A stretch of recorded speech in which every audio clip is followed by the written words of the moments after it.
sa kabila ng kalagayan natin na parang sinisikil yung ating karapatan na makipag-ugnayan sa Diyos dahil sa ating kinakaharap na salot. But we always pray na hindi pa ito yung final na mga mangyayari, kundi gaya ng sinasabi ng Biblia, gaya ng sinasabi ng ating Yesu Cristo, simula pa lang ito, malayo-layo pa siguro yung ating talagang lalakbayin. But we are here to fight the good fight of faith. Labanan ito at kailangan nating makibaka ng mabuting pakikibaka. And sabi nga ng Bible, we are not battling against flesh and blood. Kaya yung warfare natin ay hindi rin kagaya po ng ginagawa ng sanlibutan ito. We demolish strongholds, sabi po ni Apostol Pablo. Sinisira natin yung matanggulan ng ating mga kalaban, hindi sa pamagitan ng sandata ng sanlibutan ito, kundi sa pamagitan ng mga magagandang argumento na ang Panginoon ay siyang magbibigay sa atin ng kaukulang lakas. For though we walk in the flesh, sabi po na sa 10:3 ng 2 Corinthians, for though we walk in the flesh, we do not war according to the flesh. Pagamat nandito tayo sa kalagayan ito, sa laman pa tayo, pero hindi tayo nakikibaka ayon sa laman. For the weapons of our warfare are not carnal. Ang mga sandata daw na ating pong o yung ating taglay, hindi po makalaman, hindi carnal, but mighty in God for pulling down strongholds. Ang Diyos ang siyang kalakasan natin, siya yung ating armor, siya yung taming, yung pinakakalasag. Sa Kanya lahat nagmumula ang ating tagumpay. Kaya mayroon tayong kapangyarihan na i-demolish lahat ng mga strongholds, anuman yung mga anuman katibay, yung mga tanggulan ng ating kaaway, mas makapangyarihan yung Diyos na ating pinaglilingkuran. Kaya yung ating mga ginagawa, kagaya po ng ganito mga kapatid, alam nyo, nakakatakot ito. Minsan inisip ko minsan, lagi natin binabanggit yung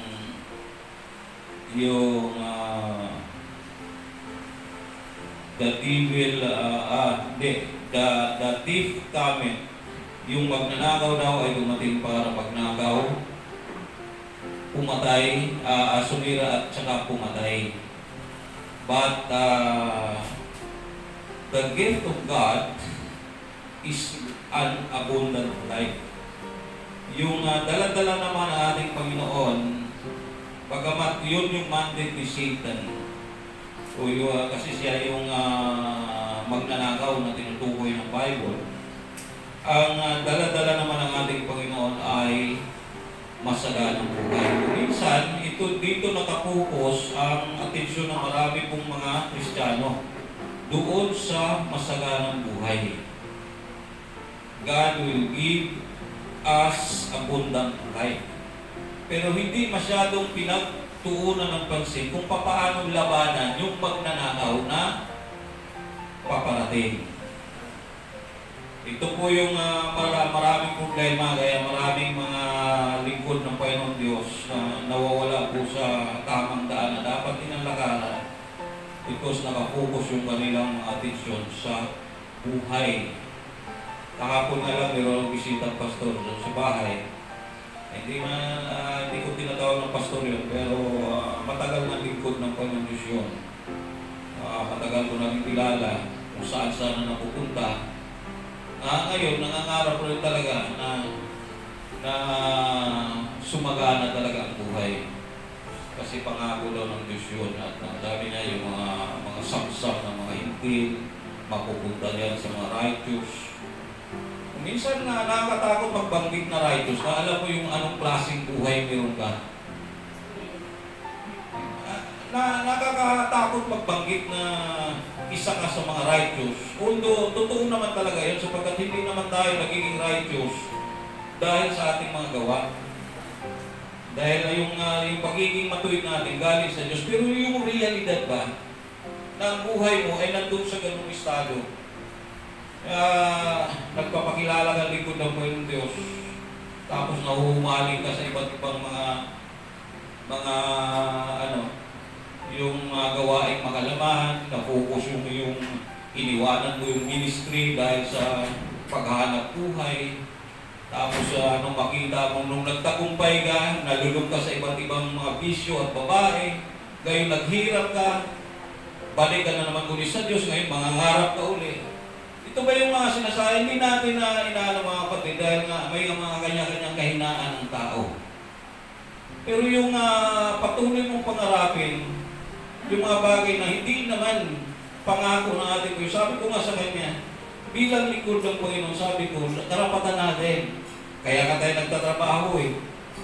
Sabi ko sa kanya kahapon, kaya nga tayo nagtatrabaho kasi gusto natin sumahod, magkaroon ng sweldo. Pangit magtrabaho na wala kang inaasahan. Diba? Ganun din ang mga alagad ng ating Panginoon Diyos. Kaya naninigurado rin sila. Sabi ni Apostol Pedro, Panginoon, ano bang mapapala namin dito sa pagsunod namin sa iyo? Kaya maging sigurista din tayo kasi kung wala din mapapala tayo dito sa paglilingkod na ito, bakit tayo magsasayang ng oras? Amen? Bakit ba natin ito gagawin? Pero ang pangako ng Diyos kasi hindi ngayon. Ang pangako ng Diyos, sabi ko sa kanya, tingnan mo yung sinasabi natin kay Jesus Cristo. Pag nangyari na nagbago na yung daigdig at naupo na yung anak ng tao sa trono ng kanyang luklukan, sa trono ng kanyang kaluwalhatian, saka ibibigay sa atin kung ano ang pangako niya.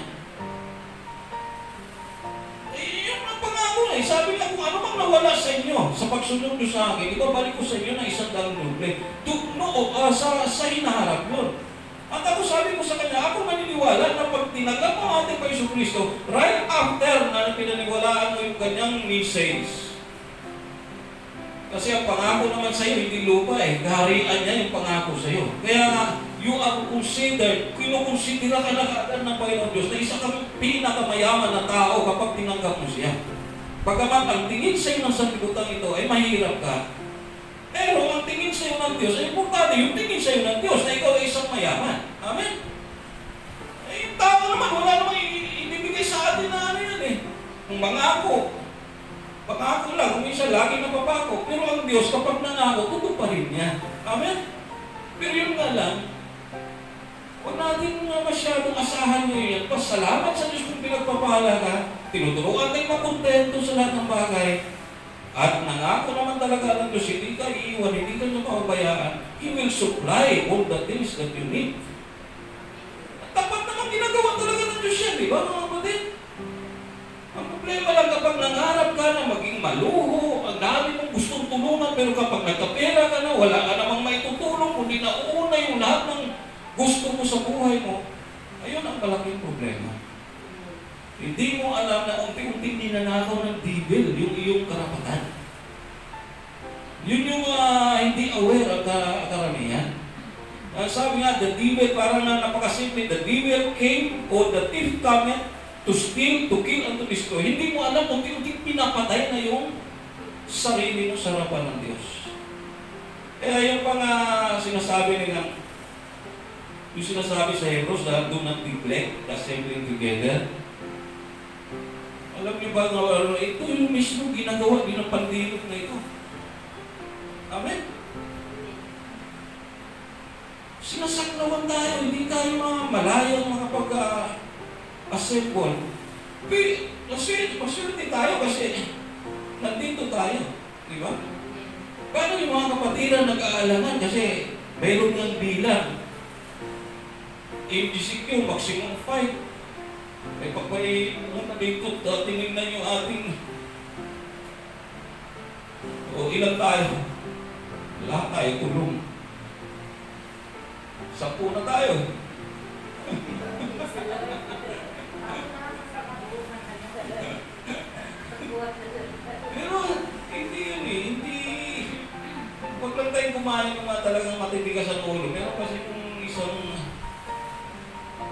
pastor yata ng Koreano. Takot-takot ang pagiging ng tawag niya sa gobyerno. Ang ginawa niya. Kasi matigas ang ulo niya. Hindi naman siya sumusunod. Walang socialista. Naglilingkod kami sa Diyos. Nagkapubig lahat yung mga membro. Purihin ang Panginoon. Puli siya. Loobin nawa ng Panginoon Diyos na ilayo tayo sa mga ganong sitwasyon. But we have to, continue natin ating pagpapulayan sa Diyos. Kasi kailangan natin ito. At ito yung sinasabi nga, tingnan niyo yung ng Hebrews chapter 10, verse 25. 24 hanggang 25. Tingnan natin. Pag-aralan natin. At isang magandang mensahe yan eh. Kasi ang fellowshipping, alam niyo, ang fellowshipping po, buhay ng mga mananampalataya. Yan yung lifestyle. Lifestyle yan kasi napakasarap na damhin ang pagtitipon ng mga binanal ng ating Panginoong Hesus. Yan yung buhay ng mga mananampalataya. Alam ng mga kalaban yan. Kaya gumagawa sila ng paraan para matigil yan. At dito sa pandemic na ito, medyo nagkakaroon sila parang nananalo yung kanila. Ayos na to. Ito lang pala ang paraan. Alam niyo ba kapag tumagal pa ito, umabot pa ito ng 1 taon, 2 taon, masasanay na yung mga mananampalataya huwag makipag-fellowship.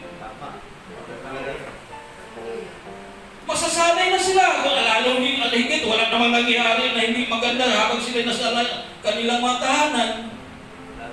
Okay naman pala, walang fellowship. Wala na. Pag nasanay na, anong mangyari?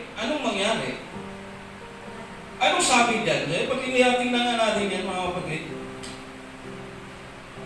Sikapin din nating isingin, Hebrew 10:24. Sikapin din nating isingin ang damdamin ng bawat isa sa pagmamahal sa kapwa at sa paggawa ng mabuti. Okay. Huwag nating kaliligtaan ang pagdalo sa ating mga pagtitipon gaya ng nakasanayan ng iba.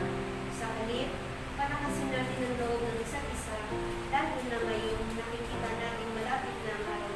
Praise God. Ano yung isang napapansin niyo doon mga kapatid? Yung nakasanayan ng iba. Huwag daw natin kaligtaan ang pagdalo sapagkat marami ng taong nasasanay sa hindi pakikipag-fellowship.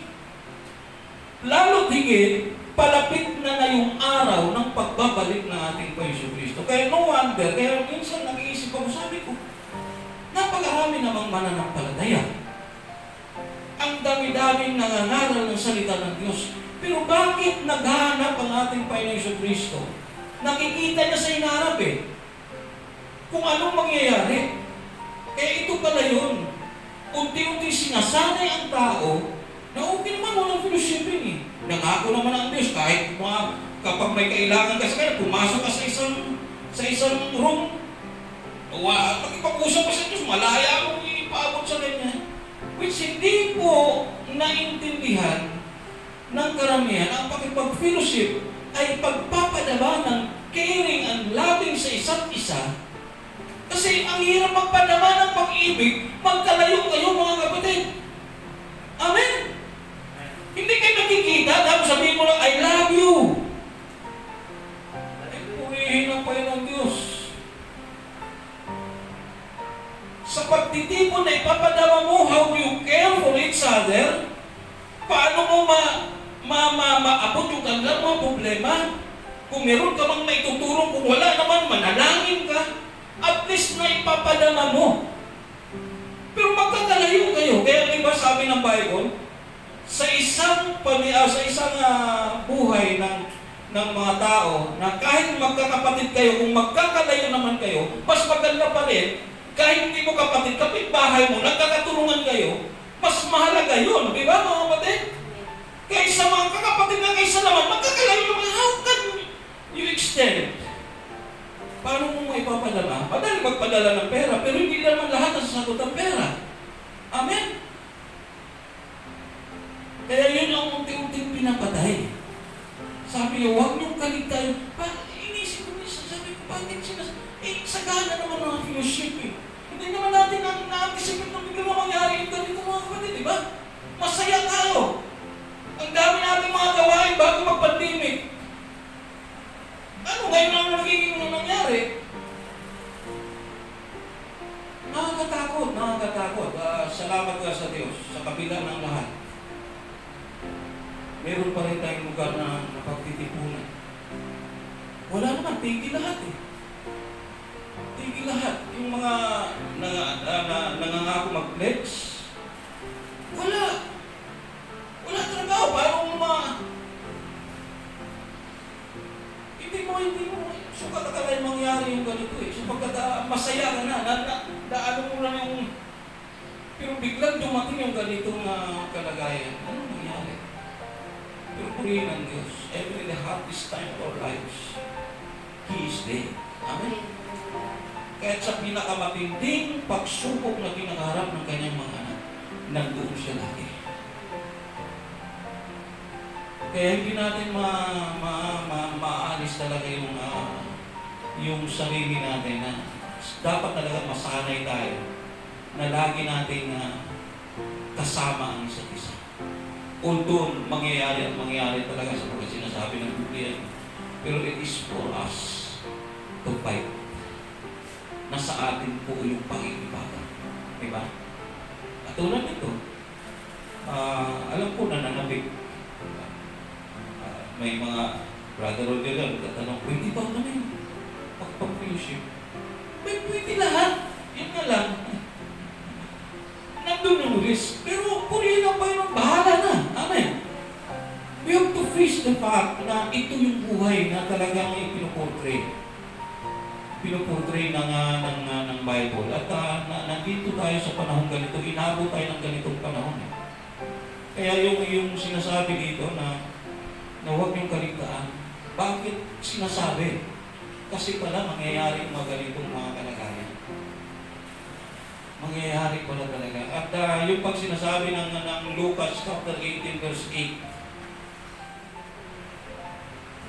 sinasabi ko sa inyo, agad niyang ibibigay sa kanila ang katahanan. Ngunit, sa pagbabalik ng anak ng tao, may darat na kaya siya ang mga taong may pananampalataya. Praise God. Ito yung malaking tanong eh. Ito yung malaking tanong. Kapag nagpapatuloy ito, talaga na mga nababanggit naman talaga ng Biblia na ilan-ilan na lang yung aabutin talaga niya.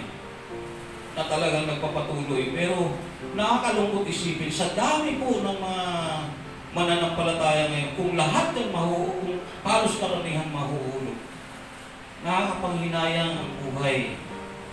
Although naniniwala tayo sa grace ng Panginoon, pero mayroong panahon ng retribution eh. Mayroong panahon na sisingilin ng Diyos lahat ng ating mga ginagawang kapalpakan. Sisingilin ng Panginoon Diyos yung mga bagay na pinabayaan natin habang tayo ay nabubuhay. Yun yung nakakatakot na parte. Pero yun nga yung malaking tanong na yun na iniisip ko dati. Sinasabi ko, matagal ko nang alam yung verse na yan. Pero lagi kong iniisip, paano mangyayari? Habang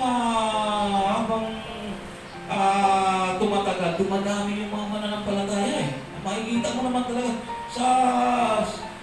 dito lang sa Montalban, nung kumuha kami ng ayuda dyan sa munisipyo nangako si Mayor na magbibigay ng 2 pack na relief. Sabi ko, sa dami po ng mga magagawang ito, almost more or less mga 300 po yung mga pastor doon. May mga sarili-sariling simbahan yun. Kasi hindi naman inimbitahan yung walang mga grupo. Yung 300 kayo, nandito lang kayo sa Montalban. Kanya-kanya pa kayo. Wala na ka naman magagawa eh. Yan yung trend ngayon eh. Yan yung trend. Tapos, sasabihin ng Panginoon, meron pa kaya akong madadat ng mananampalataya sa aking muling pagbabalik. Purihin ng Diyos, isang sampal yun sa mga mananampalataya. Asan kayo? Asan tayo? Amen? Kaya nga kung kung nasanay tayo, katulad yan, hindi ko alam, sana nga, pagdating hanggang 18 lang mo to. May bali-balita pa, ibabalik sa ECQ o Metro Manila. Pag Metro Manila kasi, kasama na ang Rizal yan eh.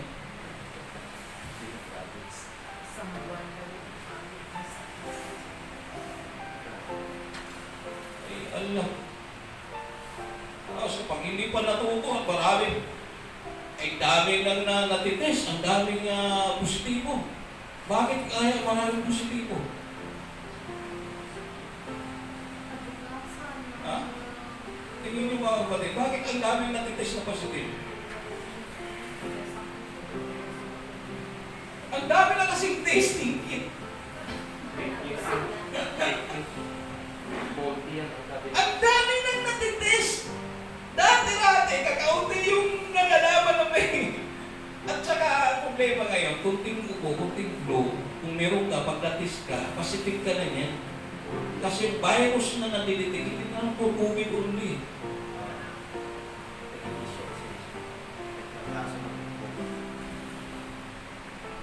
Pati yung flu ng yung virus na nagdadala ng flu, kuha yan kasi pare-pareho yan, coronavirus yan eh. Ang daming natitest. Ang dami din na...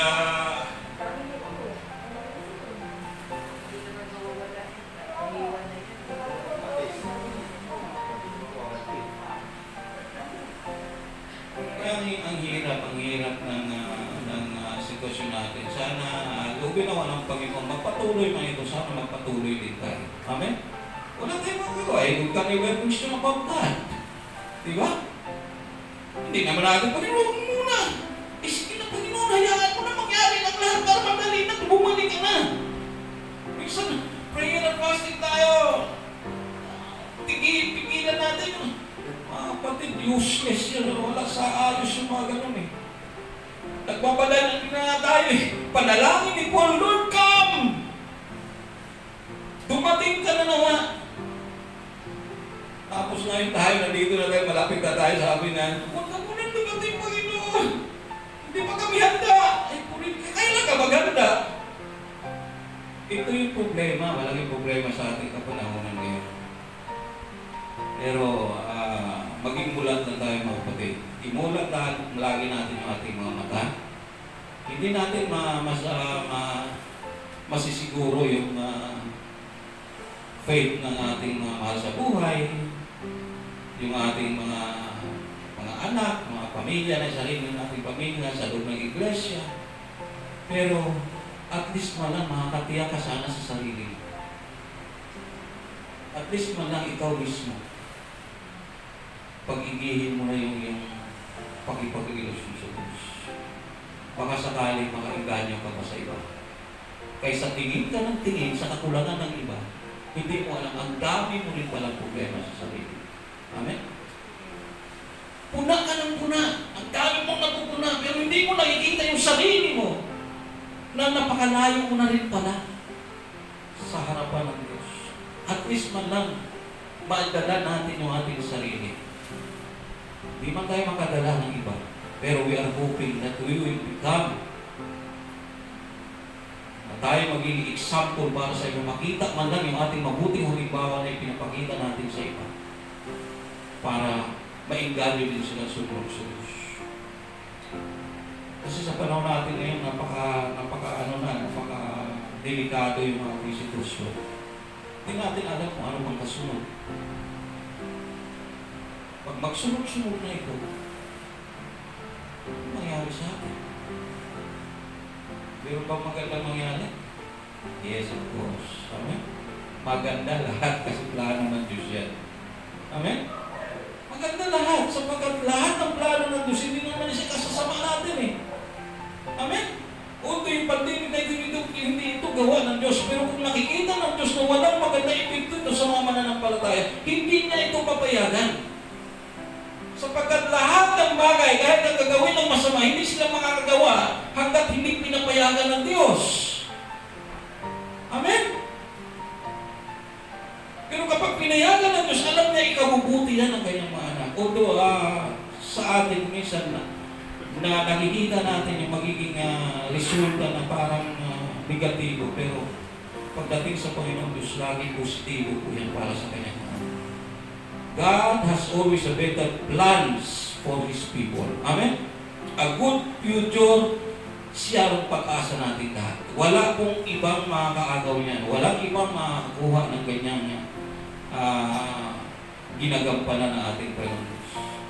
Lahat yan para sa ating kapakanan. Ang nakikita lang natin yung magiging resulta eh. Kaya para sinasabi ng ating Panginoon, hindi siya nababader eh. Ano man ang magiging sitwasyon ng mundo. Ano sabi niya sa Revelation chapter 22, verse 12? 11 to 12 ng Revelation chapter 22.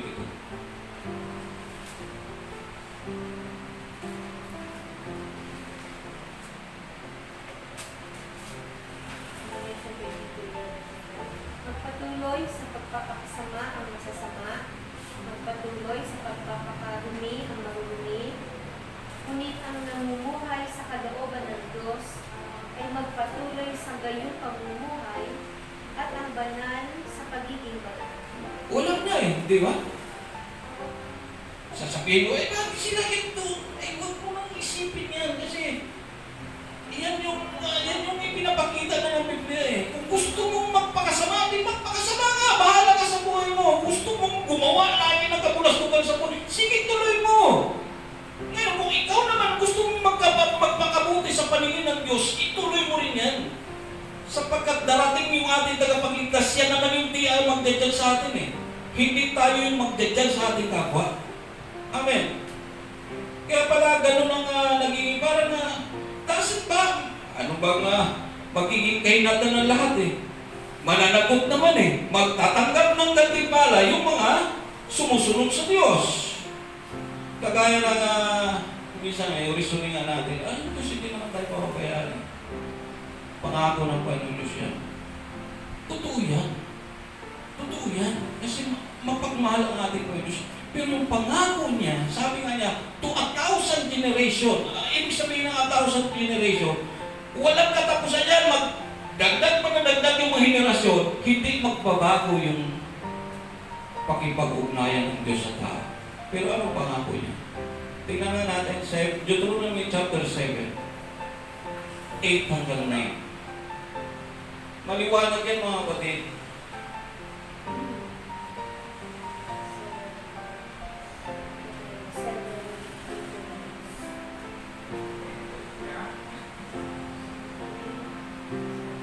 Chapter 7, 8 hanggang 9. Pinili niya kayo dahil sa pag-ibig niya sa inyo.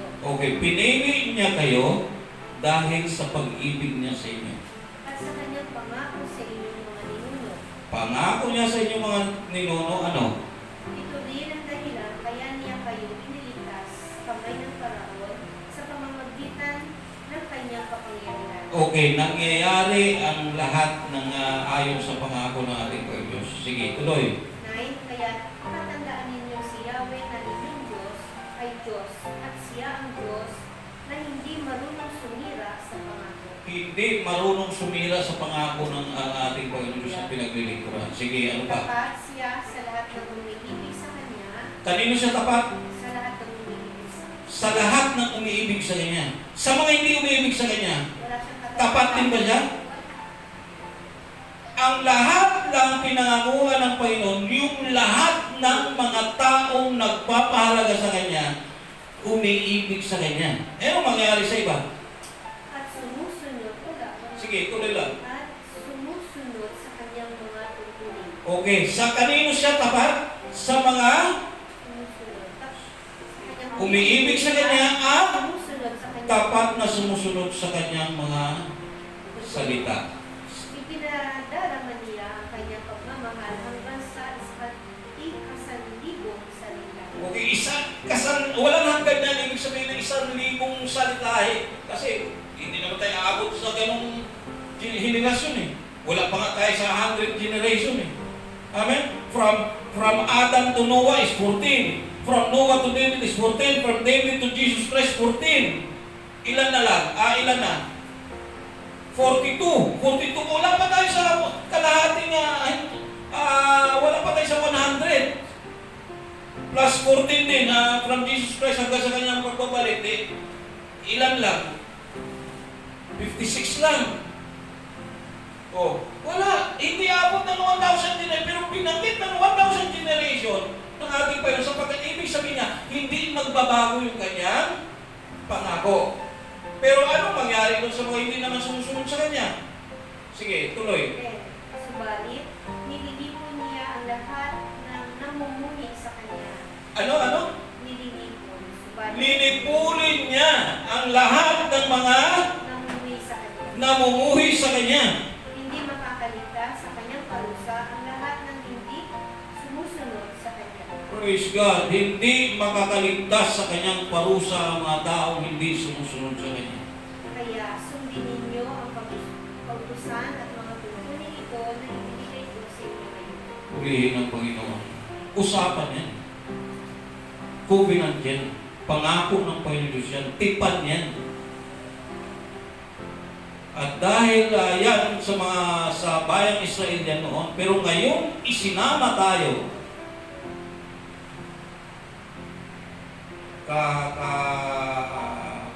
ang tawag ito? Kabigayahan, hindi naman parang mababaw na term. Yung bang it is a blessing for us na isa tayo sa mga isinama niya sa kanyang mga tunay na mga anak. Amen? And bilang mga hintil, mapalad ka kung ikaw ay isinama ng Panginoong Diyos. Kasi siyang nagplano niyan eh. Kung tayo ang pagpapasyahin, hindi naman natin gugustuhin ito eh. Pero dahil sa ginusto ng Panginoon Diyos na pabilang tayo, ngayon na pabilang ka, covered ka ng ganong tipan. Tutuparin ng Diyos yung kanyang pangako hanggang kailan man mga matatapos ang mundong ito, hindi magpapabaya ang Diyos sa iyo. Kung ikaw ay tapat na sumusunod sa kanyang salita. Pero kapag ikaw ay naman ay sumusuway, hindi ka rin makakaligtas sa kanyang parusa. Kaya purihin ang Panginoon na ito na yung mga kapatid, unti-unti nagaganap according to the plan of God. Pero salamat sa Diyos na andyan kayo. Salamat sa Diyos na rito pa rin tayo. Amen? Nasa atin pa rin pananabik yung pagdalos sa mga fellowship. Amen? Naghahinahanap natin, ito yung lifestyle kasi na kailangan natin mabuo. Kasi sinasanay tayo habang tayo nandito para pagdating sa kaharian natin pa Diyos, hindi na tayo maninibago. Dahil napakasarap pa rin na ang magkakapatid sa pananampalataya ay nagkakasama-sama. Hindi naman natin mapipilit yung iba. Minsan, ang iba gumagawa ng paraan para magkalayo kayo. Diba? Pero ang mga anak ng Diyos, laging nag-aantayan ng tamang pagkakataon na laging nananabik. Alam niyo mga kapatid, ang daming bawat isa sa atin, ang dami natin naging experience. Matagal na tayo mga mananampalataya. Come and go minsan yung ating mga kaibigan. Di ba? Kapatiran natin ngayon, bukas makalawa, hindi na pala. Pero nandito pa rin tayo, umaasa tayo na isang araw, pagtitipunin pa rin tayo ng Diyos. Amen. Gagawan naman siya ng paraan. Kasi napakasaklap ang mangyari kapag nahulog ka mula sa kamay ng ating Panginoong Diyos. Kaya nga sabi ko minsan sa mga taong sabi ko isang lang eh. Wala nang tanungan. Magkita-kita lang, magyayakapan. Sulit na lahat eh. Amen? Wala nang sisyan. Ikaw naman kasi.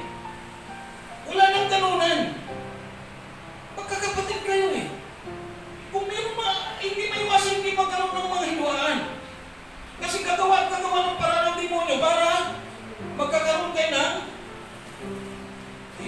pati buhay nila Apostol Pablo ay nagkakaroon. Si Bernabé at kaya Apostol Pablo, mga tapat na lingkod ng Diyos, pero anong naging dahilan ng kanilang paghiwalay? Simple lang. Si Mark,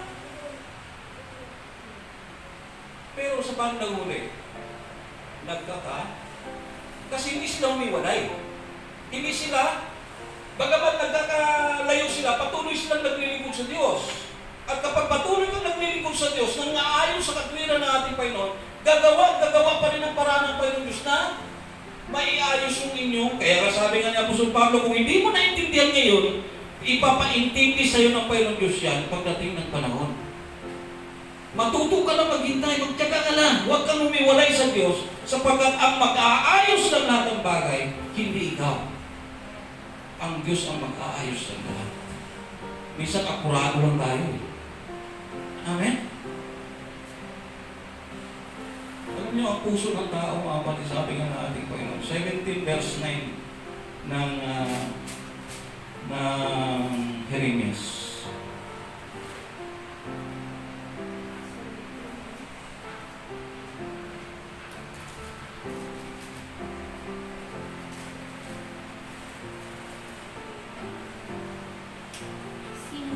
Makakaunawa sa puso ng tao. Ito'y mandaraya at walang katulad. Wala nang lunas ang kanyang pagdududa. Praise God. Kanino yan? Sabi nga, hindi ako yan. Hindi ako yan. Pero lahat tayo. Puso ng lahat ng tao yan. Amen? Magaling siya, hindi ako yan. Hindi ako yan. Pero deep inside, ganyan lahat. Amen? Pagkaplastikan dito, pari-pariho tayo. May mga kanya-kanya tayo masamang ugali. Amen. Tama ba? Yes. Kaya nga tayo inaayos ng Panginoon Diyos eh. Kasi ang Diyos lang nakakalam yan. Pwede tayo magkunwari sa ating kapwa eh. Amen? Busy-busy. Diba? Huwag yung sabihin ay hindi ako yan. Yung mga gumaganon pa ang talagang sila pang gumagawa talaga yan eh. Amen? Alam na natin yan sapagkat nakasulat yan eh. Kaya nga tayo nilagay dito para magkaunawaan tayo. Huwag na, hindi para sila ng isa't isa. Kundi para isingin sapagkat ang pwedeng magbago lang sa atin, walang iba kundi ang Diyos. Baging tapat ka lang sa Panginoon eh. Lahat ng bagay na problema mo, aayusin ng Panginoon sapagkat pangako niya yan. Yung puso natin, gaano man kasama yan, papalitan daw ng Diyos yan ng pusong laman. Amen? Pangako niya yan eh. Sige. Sino ang makakaunawa sa puso ng tao? Ito'y mandaraya at walang katulad. Wala nang lunas sa kanyang pagluhan. Kung si Yahweh ang sumisiyasat sa isip at sumasaliksik sa puso ng mga tao. Purihin ang Panginoon, kaya nga tayo kailangan ng Diyos. Kasi siya lang ang pwedeng mag-ayos niyan. Siya lang ang pwedeng maglinis niyan. Deceitful man yan, mandaraya man yan, pero kayang baguhin yan ang ating Panginoon Diyos. Amen? Kasunod po, ginagantimpalaan ko ang bawat isa ayon sa kanyang pamumuhay at ginagantimpalaan ayon sa kanyang ginagawa. Praise God. Kaya kapag naintindihan natin ang sitwasyon, kahit kaya nga totoo yung sinasabi ng Biblia eh. Kahit nasa gitna ka ng sinagugan ni Satanas, kung determinado kang gumawa ng mabuti, hindi ka apektado. Ano man ang nangyari sa kapaligiran mo, manatili kang tapat sa Diyos. Kasi ganun talaga eh. Iyon din yung buhay mo dati. Sabi nga ng ating Panginoon, pali-paliw tayong patay sa harapan ng Diyos. Pinuhay lang tayo ulit nung pinihiyaan tayo ng ating Panginoon Kristo ng kanyang awa at kabal. Wala namang puti sa ating mahimita ang Panginoon Diyos eh. Mahilig tayo gumawa. Hindi naman ang katulad ng iba. Siya kumupit ng 1,000,000, ako, piso lang. Pero ano tawag sa inyo? Mamupit pa rin kayo. Amen? Pari-pareho pa rin yan. Pero kapag binago ng Panginoon Diyos ang ating mga puso kay Siba, maintindihan mo ang kakulangan ng iba. Kaysa pahabain mo pa yan, at umito, away pa kayo ng away, tumahimik na lang. Amen? Hayaan natin ang Diyos ang humubo pagdating ng panahon. But we will be always open. Meron tayong bukas na puso na anumang pagkakataon na once nagpakita ng Panginoon Diyos ng pagkakataon for us to reconcile. Because we we are reconciling the world.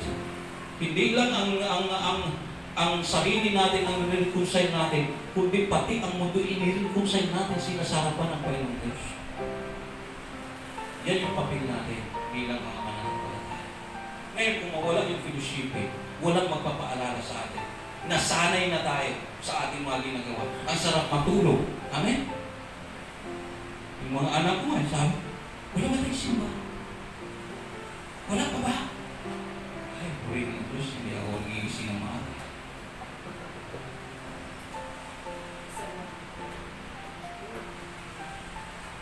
Tuwang-tuwa pa.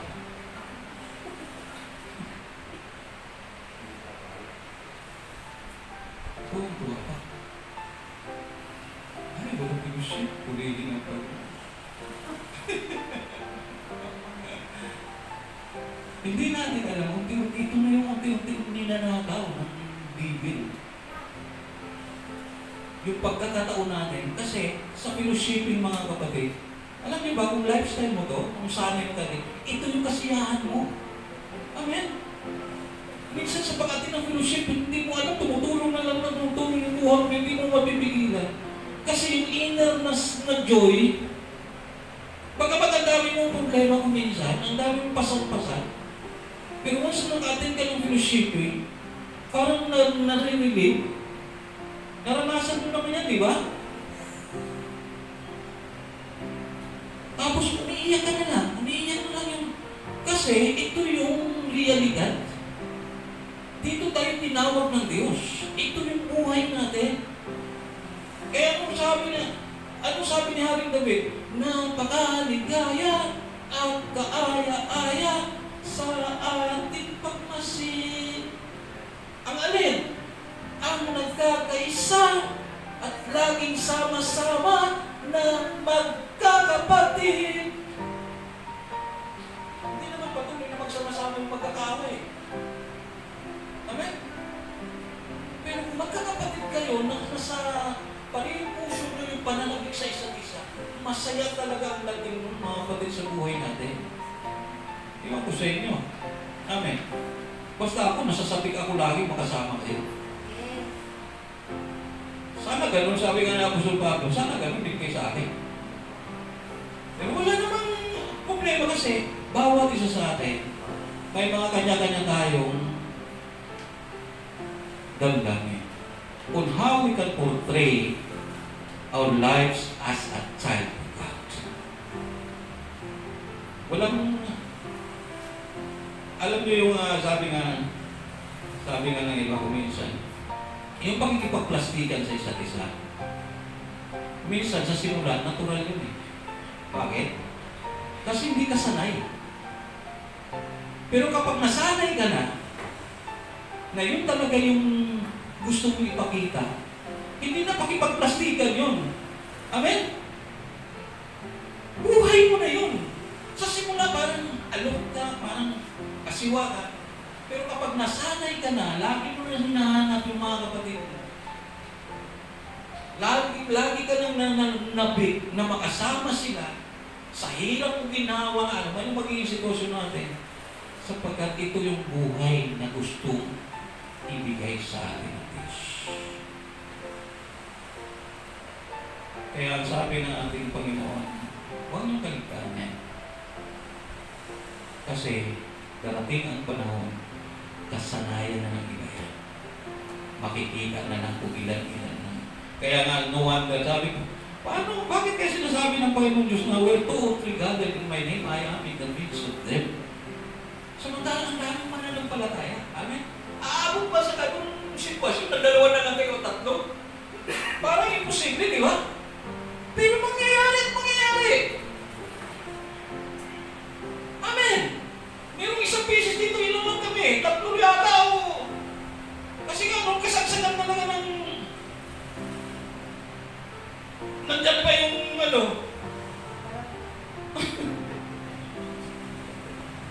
Gawin ka na rin ba? Sa ano? Ako nga, pinagsabihan si Pipin. Kailangan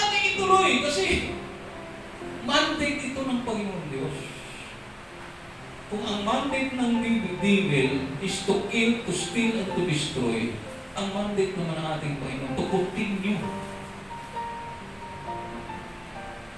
Sabi nga minsan, siguro magagamit natin ito minsan, yung sinabi sa Acts chapter 4. Tingnan natin, 20, 25 yata, 26. Siguro, darating ang panahon, magagamit din natin itong salitang ito. Kung tayo ay marunong mahipaka. Sa ngayon, hindi pa.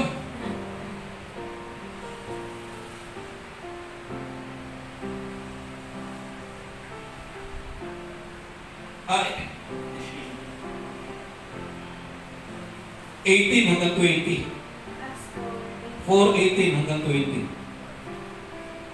Kaya't muli nilang pinatawag sina Pedro at pinagsabihang huwag nang magsalita o magturo muli sa pangalan. Huwag nang magsalita o magturo sa pangalan ng Panginoong Hesus. Subalit sumagot sina Pedro at Juan, kayo na ang bumatol kung alin ang tama sa paningin ng Diyos. Ang sumunod sa inyo o ang sumunod sa Diyos. Siguro isang araw magagamit din natin itong katuwiran nito. Amen? Wala nang makakapigil kapag ka nagpuspusan ng talaga na huli yun. Ay siguro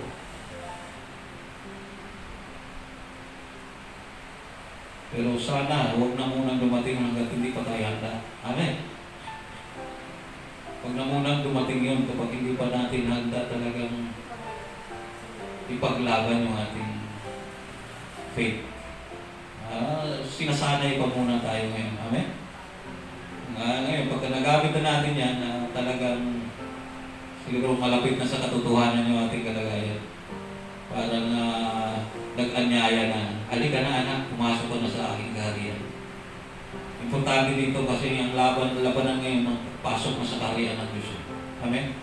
Niligtas na tayo ng Panginoong Diyos. Pero ang labanan ngayon, sa pagpasok na sa kaharian ng ating Panginoon. Amen? Yun na yung labanan ngayon.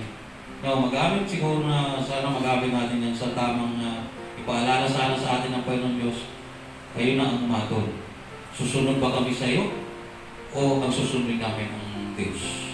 Kaya anong ginawa nila sa 20?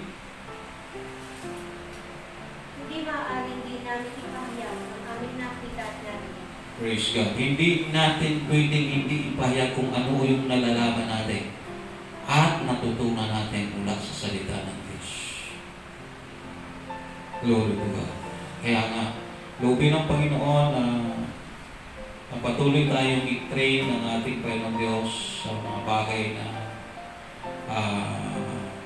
haharapin natin sa panahong darating. Diyos ang nakakalam, siya yung higit na nakatunawan na ating kalagayan. And anyway, siya rin ang nagtalaga sa atin dito mga kapatid. Kung bakit tayo may fellowship, siya rin ang nagplano nito. Di ba? Anong sabi niya? 1 Corinthians chapter 1. Tapat ang Diyos na tumawag sa inyo upang makipag-isa sa kanyang anak na si Jesucristo na Panginoon. O yung salitang pakipag-isa dyan, ang English niyan, translation ay fellowship. Tapat ang Diyos na tumawag sa inyo para makipag-fellowship sa kanyang anak. Walang iba kung ating Panginoon Kristo. Kaya plano lahat ito ng Panginoon Diyos na gustong sirain ng demonyo. Gusto niyang alisin ito sa ating lifestyle. Kapag naalis, unti-unti naalis ito, nakasanayan natin, sarap naman tumigil sa bahay. Wala masyado, no? Kulang. Diba? Nakasanayan mo na. Ay, pinusin na ulit! Pwede na. Sige, darating kami pagka ano. wala yung, parang nawala na yung pananabik. Huwag naman sana mangyari, mga kapatid. Amen? So, ginawa ng Panginoong Diyos na once na bumalik ka, sana bumalik ko sa normal. Kung hindi, wala tayong magagawa. Ginawa ng Panginoon Diyos. At salamat sa ating Panginoon, and I want to thank God na patuloy tayo narito. patuloy natin pinapahalagaan yung kanyang namamagitan tayo sa ating mga kapwa mananampalataya. Hindi tayo natutuwang kakaunti lang tayo. Amen? Kundi kakaunti man tayo, namamagitan tayo sa iba nating mga kapatid. Huwag sanang kasanayan. Amen? Sana nandun lagi yung pananabik sa isa't isa. Na tayo ay magkakatipon sapagkat sa ganitong pamamaraan, maipakita natin yung ating pagmamahal sa isa't isa, yung ating pagpapahalaga sa kalagayan. Di ba, mga kapatid? Kung sino yung malapit sa atin, kung sino yung lagi natin kasama, madali natin maipadama yung ating pagmamahal sa kanila. Kaysa mga taong bihira natin makasama. Minsan hindi natin alam yung kanilang kalagayan. Hindi naman natin naabot ka agad. Kaya sinabi ni Hari Solomon, mas maganda yung kapatid, mas maganda yung kapitbahay na malapit sa iyo, madali mong mahinga ng tulong kaysa kapatid na malayo. Totoo naman yun. Realidad yan. Realidad yan. Kaya sa fellowshipping, dito natin may padama sa isa't isa na mahalaga ang bawat isa sa atin. Amen? Pagpalain tayong lahat ng ating Panginoon Diyos, tayong lahat po ay tumayo mga kapatid.